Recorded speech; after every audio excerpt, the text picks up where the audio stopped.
أنا عندي سؤالي هو، عارفين الكومنت الجديد دلوقتي اللي هو يقولك ايه؟ أنا فرفوش من جوايا. ده الزوج الفرفوش رزق، ده الكابتن الفرفوش رزق، ده الأخ رزق. أنا بقى مش قصدي كده خالص. أنا قصدي في ناس كتيرة قوي بتبقى من جواها فرفوشة وعايزة تقعد معاك وتتكلم وتضحك وتهزر، وهي فرفوشة بجد، بس تقعد في القعدة من هنا لابسة بوز الكلب. عارفين بوز الكلب؟ ما بيعرفوش بجد يطلعوا الفرفشة اللي جواهم دي.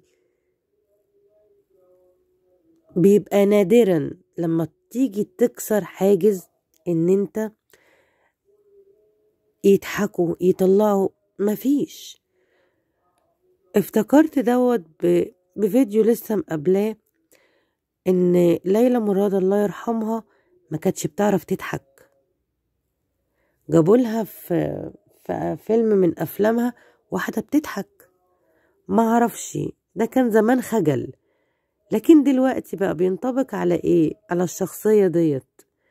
هل الشخصية ديت ينطبق عليها نكدية ولا من كتر الهموم يا عينيا؟ هستنى منكم الإجابة بسرعة.